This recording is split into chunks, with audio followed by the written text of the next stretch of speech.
सबसे नाट्य वाद्य का तू केंद्र बिंदु है. Finding power from within and that's you there to stay.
Namaskar and a very warm welcome one more time. Social impact leaders simply with SABERA. We focus on a lot of SABERA awardees who are, through their innovations, through their difference in approach in solving problems, we like to focus and showcase their stories so as the people who are watching can be inspired by their journey as well.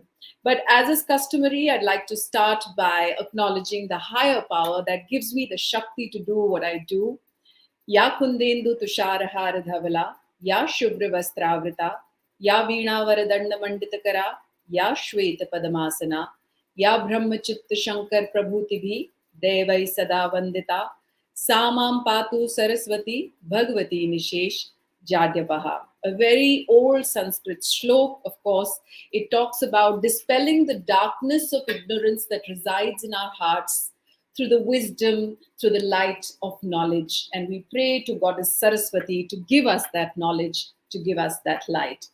Well, we've all heard of farm to table. You know, there's so much that we've heard about organic food, and there is so much that has been talked about and displayed. But have you ever heard about farm to fashion? So today is a very special guest with us, the SABERA Awardee Mayank Tiwari, who's the founder and CEO of Reshamandi, something which has never been done before. India's first and largest farm to fashion natural fibers digital ecosystem. Mayank aims to help rural India by providing sustainable livelihood and empower all stakeholders in the ecosystem, providing them with financial inclusion. Thank you so much, Mayank. I'm so glad that you're here. We almost thought that this is going to be a monologue with me only. Thank you so much for calling me, Suparna. It's a pleasure to be here. Mayank, of course, we interacted briefly through the SABERA Awards last year when the jury recognized you for this very unique concept that you have brought. And like I mentioned in the introduction, everybody really knows about farm to table. Everybody's talking about organic food and what we're putting into our mouths and how it is important to be conscious of also the whole supply chain as far as that is concerned. But this very unique concept that you have picked up, where did that idea come from? The idea actually comes from a fact that most of these stakeholders, when I was in my college and during NIFT, we did a cluster development program. It's in a village called Bagh, where block printing happens. And when I went there, I liked the fabric, I liked the block printing technique, been passionate about handicrafts and handlooms for a while. So I kind of picked up, made a shirt. It didn't cost me too much. I tried looking for the same fabric in Bombay, didn't find the right price for it. I mean, the prices were escalated by 4-5x. I was like, what is happening? Or something has to be wrong with this. Why is the artisan giving me a price which is much cheaper than the price that I'm being able to get, in a retail market as such in Mumbai? So then I did my graduation project also by basically on the same lines, doing Indian handicrafts from craftsman to consumer story. at that point in time with Future Group. Idea again was, can I work with these artisans? Can I work with the same textile mills and then try and bring these handicrafts to life at a very affordable price range? My career took a turn. I went into high fashion, buying merchandising with media houses and otherwise, right? So it's and then finally 2019, and I thought to myself, I was doing management consultation at that point in time. I went to my wife saying, okay, you are in a Fortune 53 company, you're a stable job. I am an entrepreneur. I want to, basically start this concept. We said, okay, we'll give it a year, see where it goes. If it shapes up well, then we'll continue with this. Hmm. So idea always have remained that, most of these stakeholders, if you look at natural fiber as an ecosystem, it's a complicated web of many stakeholders involved in it. You have a farmer at the fag end of this value chain, possibly a seed manufacturer before him, or a fertilizer manufacturer, and otherwise, right? So the ecosystem around the farmer itself is so vast. Then you go to the yarn manufacturing, and the ecosystem expands further. Then you have textile manufacturing. Textile also has knitting units, weaving units, power loom, handloom in India. It's a little, again, a complicated web. There is finishing units, dyeing units, auxiliary industry that is functioning on this web automatically. Then you have apparel manufacturing, home furnishing, producers, export oriented factories, domestic producers, and then finally the retailers, the brands, the corporates, and then the consumers. So because of this complexity, most of the time you will find that people will go to a weaver, create a brand on top of it, come to you as a consumer saying, let's help out India, or let's help out Bharat. And that story kind of has been played over and over again the last 2 3 decades. But if you really look at it, how am I as a consumer ready to, like the Levi's t-shirt that I'm wearing? If Levi's come out and say that, okay, I can trace this, I can tell you where is it coming from, I can tell you everything about this garment, what is my cost breakup, will you pay 5 rupees extra for this t-shirt? No, really. Right? As a consumer, you don't want to spend money, and hence the pressure on the brand, and hence the pressure on the entire supply chain to continuously evolve. If you look at last 10 years, the cotton prices have gone up, while there are up and down every month, every year, uh, on the season, off the season, but the prices eventually go up. But And those, yet the farmer is not benefiting. Yet we see maximum suicides of cotton farmers in places like Vidarbha. right. So if you really look at the ecosystem, how it functions is that there is a pressure, constant pressure from the consumer side to decrease the pricing of the garment that you're wearing, while the brands, the stakeholders involved, like the producers, the apparel manufacturer, fabric manufacturer, everybody involved doesn't get the benefit at all of that price change. So who's taking that benefit, right? At the end of the day, we need to understand, where is this benefit going? So benefits going to a wholesaler, a distributor, a dealer, because everybody will need to use them. They are the guys who are financing this value chain, right? They are the guys who are basically saying that, okay, we understand there is a throughput time to your sale, versus when you procure. Like if you are producing apparel manufacturing, you're an apparel manufacturer or export house, by the time you're actually procuring your fabric and the goods are out, it's 60 to 90 days out. And then because the retailer has a sales throughput time of around 90 to 120 days, the payment after shipment comes to him only in 60 to 90 days. He needs to have a working capital of 120 to 180 days. If you understand this, you will understand how this needs to function better. The other challenge is, how do you know what quality to produce, or what quality to buy, and what quality to be able to sell at a better price? And nobody is telling you anything, right? It's an information asymmetry across the board. None of the the traders or the wholesalers will try and play with that asymmetry that's already existing, because if they tell you exactly what to produce, the negotiation handle goes out. Hmm. Hmm. So to be able to assimilate that, we said, okay, we can empower this through technology itself, right? You create an ecosystem, you create a platform where everybody can join hands. You Yes, and provide I'm them. going to stop you there because you've given us so much information, and there is a lot of questions that are there are a lot of questions that are buzzing in my mind as well, and we'll definitely go into the nitty gritty of what exactly is this natural fiber digital ecosystem. But before that, you mentioned you're from NIFT, right? Yep. You're from NIFT, Mumbai. Yep. And we've seen NIFT also, as far as the fashion industry is concerned, there's a lot of, uh, there's a lot of the kind of alumni that is there. There's a lot of glamour associated with it. There's a lot of, maybe even film industry associated with it, and so on and so forth.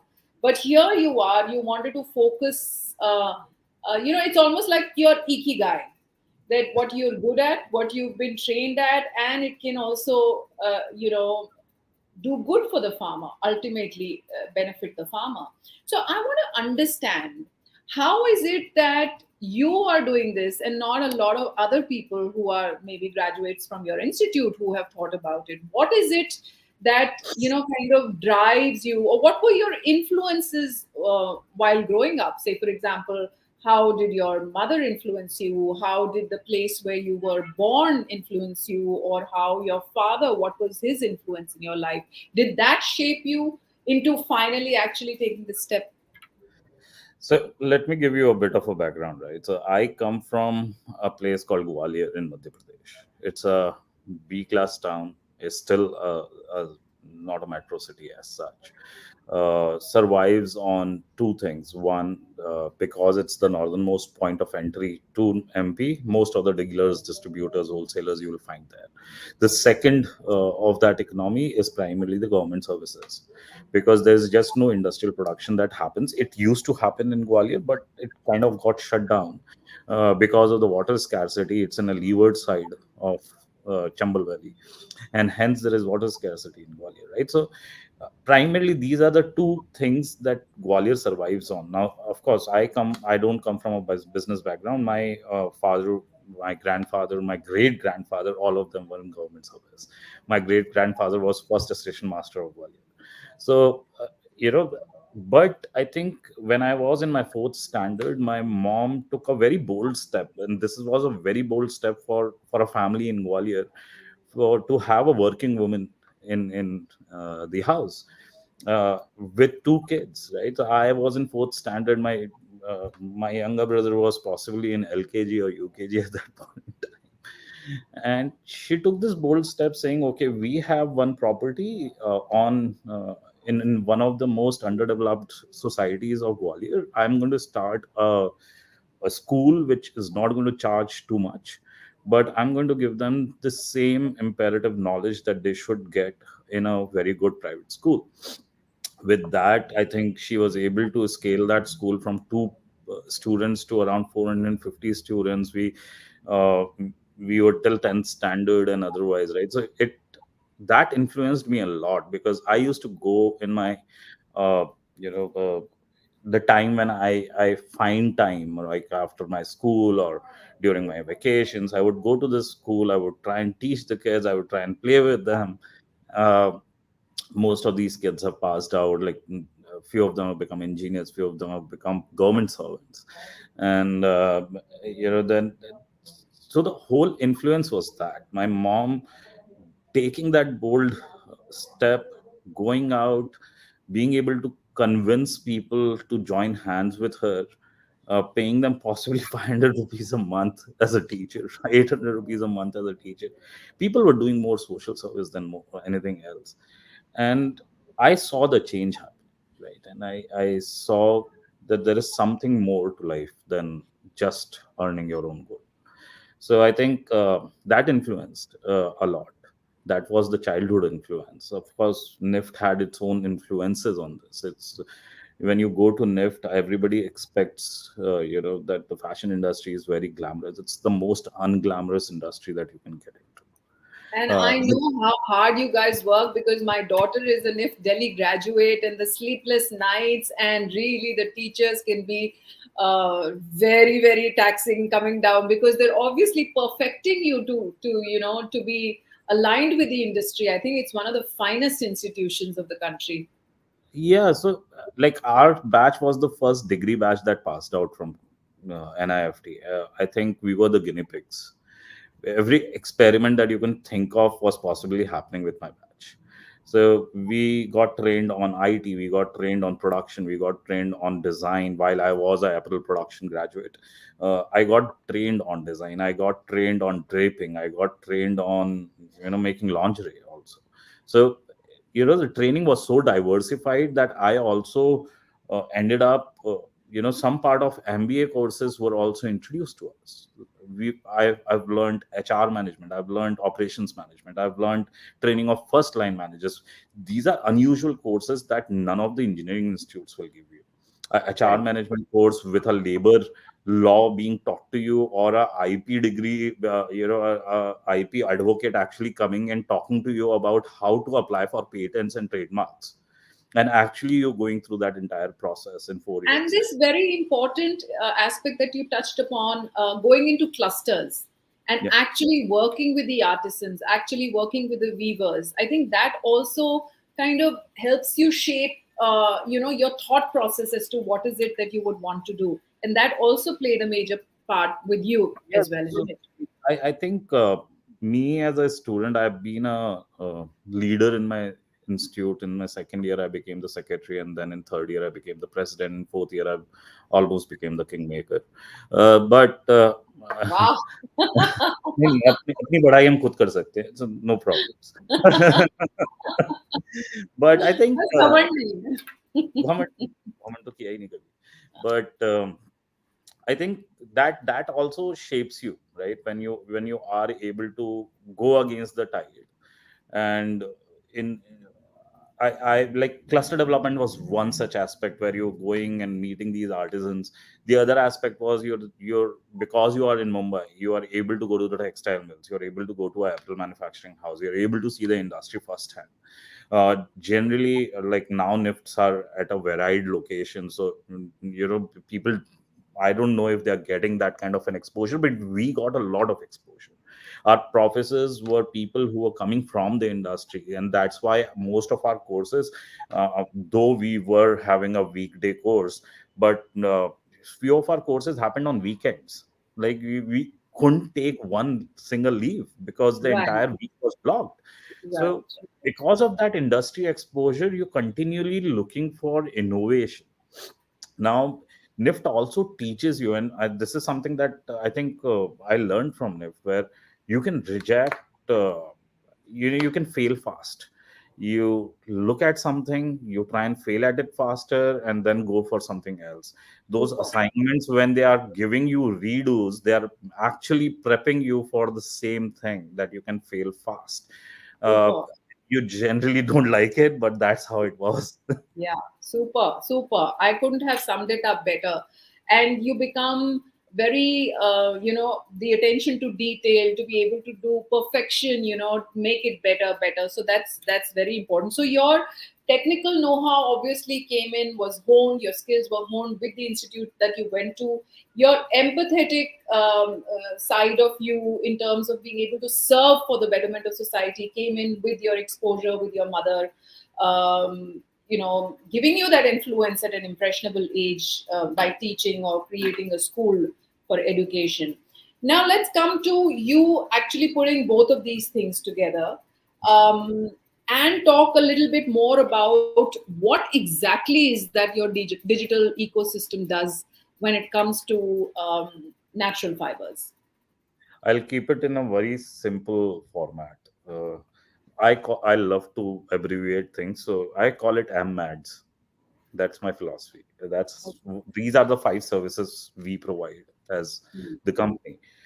Mudra, which is basically currency or the working capital solutions, and insurance solutions, so that you don't have to find your ways around it. uh, A, which basically, another M. So M, and then MADS. So the other M is basically merchandising, telling you exactly what to produce, how to produce it, and making sure that you're moving forward towards profitability rather than making losses in that particular shipment. The third aspect is automation. How do I automate your processes? How do I help you better your process or get to a better efficiency in your process so that you increase your profitability again? The last two parts are primarily something that I think almost all of the industry, any industry, any entrepreneur will look out for. One is demand and second is sourcing. You as an entrepreneur is always looking at what your sales pipeline is, and you're always looking out for who's going to get this done for me.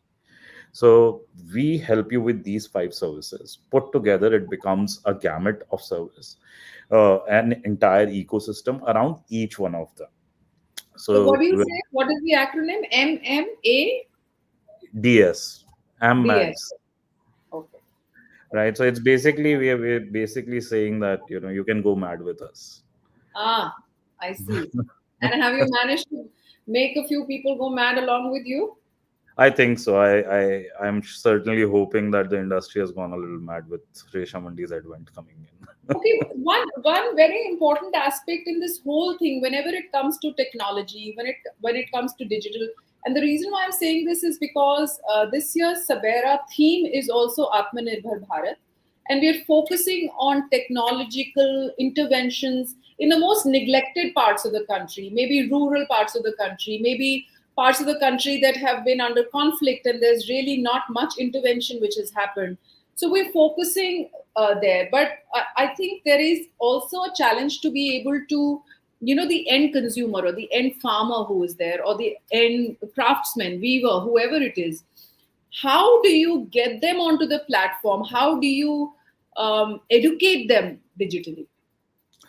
So, one very simple philosophy that I've always maintained is that only digital doesn't function in India, at least doesn't function in Bharat. Hmm. You and I can use a Zepto, and it's a great technology. It's a great company. They have made our life simple. But when you go into a B2B scenario and you specifically go into the rural and B class towns and C class towns of India, you realize that it has to be a phygital intervention than being just a digital intervention, which basically means that when I started the company, I'll give you a very simple example, and this should solve for or answers the question. Um, when I started the company, I looked out saying, okay, what does the farmer doesn't get when they go to a government one day? And the core essence that I found was the respect. And I said, Oh, wow. right. And then when we started opening our centers across these clusters with the farmers, the first thing that I started training people on is I made sure there is a chaiwala nearby first. That's how you locate. Your location was dependent on chaiwala hai ya nahi. Once the chaiwala is identified and your location is identified, we would make sure that the farmer is offered a chair before he sells anything or talks to us. A water and a glass of water and tea is offered to him before we even talk about any economic sense of it.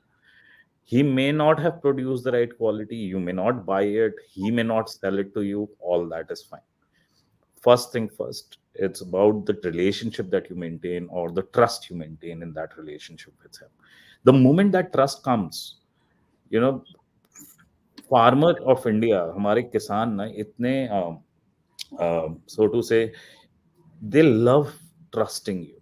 They are inclined to trust you. Only thing is they're looking out for respect that you can provide them. Farmer अब हल चलाता नहीं है. That mindset has to go away. वो mother India का farmer क्यों है हमारे दिमाग में आज भी? If you are sitting out of Bangalore and Mumbai, we always think like this. But no, the farmers have shifted. That farmers are using WhatsApp and Facebook on a daily basis. The digitization is already crossed. That chasm of digitization is already crossed. They're already there. There were initial workshops that we used to do where the farmers used to see that, okay, they have a app, I need to have a smartphone. Generally they go with a feature phone when they go to the mandi. But you know and we thought that we will not be able to penetrate our app. My app usage on the farmer base in the last 3 years have gone from 0% all the way up to 70%. Wow, super, super. right? So And where all are you based? sorry. Where is this penetration that has happened? Where is the farmer? We work with Karnataka, Andhra, Tamil Nadu, Telangana, Maharashtra. We've also worked in Gujarat and some part of Rajasthan and Madhya Pradesh. So it's almost saying that, it's not about uh, digitization as such. It's about building that trust with them, relationship with them, and then continuing. One simple, how Reshamandi survived as a story is the first 6 months was hard because we were bootstrapping. Like there was just no investment that was coming to us. So it was Saurabh in US, me in India with one helper, and that's it. That was Reshamandi at that point in time. I used to do the cocoon business myself. I used to pick up these cocoons. I used to ask the farmers for help and things like those. There was a time in between where our working capital gap kind of became a topsy-turvy ride for us, and some of the money that was owed to us didn't come. Our farmers payments were getting delayed, and then we hit Diwali, and I'm not joking. On that Diwali day, I put some money from my pocket, Saurabh put some money from his pocket, and we made sure that the farmers are getting something on that Diwali day because we have already delayed their payments. I went to Sarjapur, where was my first collection center. To my disbelief, to my surprise, there were 100 farmers waiting for me. That has that gave me tears, to be very honest.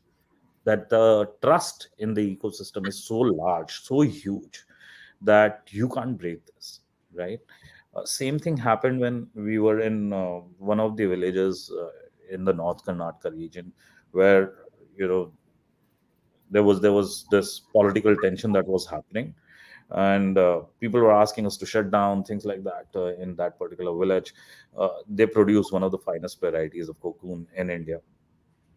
There were 100 farmers next day supporting Resham and didn't let Reshamandi die at that time. And a simple way of giving them that respect that they deserve.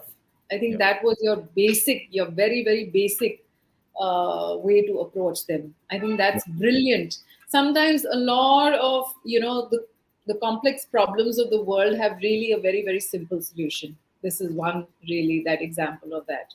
So I always believe that relationships are the only thing that matters in a business. Everything else is secondary. Your economic value, your profitability, you can have triple bottom line goals and otherwise. All that is very secondary to the relationships you hold dear. If you have great relationship with your lenders, you have great relationship with your investors, relationship can go up and down. It's the same, effectively the same thing that happens at your house. You may have a great relationship with your mother one day and next day you're shouting, and happens to every one of us. But if you have built that trust, that relationship will continue to move forward. So I I think, love the fact I still remember when you were receiving your Sabera award last year at the UNESCO auditorium, and you were very emotional about it. yeah, And very succinctly, you had mentioned that each one of you wearing your finest of silks, you should be able to know that the farmer who has produced that has got his labor's worth. yeah. That is the basic driving force, right? No, we continue to do these campaigns where even I think around October, November time frame, in Mami Festival, our campaign is going live, where we're basically trying to ask a simple question: do you know why you pay what you pay for the garments and the accessories that you wear? And if you don't ask question, that's a simple thing. But we don't, Mm, right? If correct. you start asking question, people will have to answer them. Correct. It has Correct. started happening in international territories. If you look at Europe, people are asking the right set of questions. Where is this produced? How much are you making as margin? How much is the producer taking home?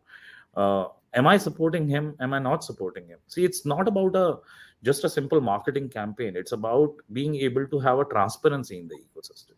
It's more important than ever right now. We can Correct. all talk about water scarcity and climate change and otherwise.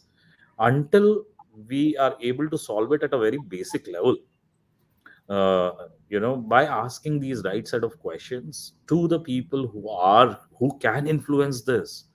We ideally, as a consumer, we all should do it. Thank you so much, Mayank, for taking the time.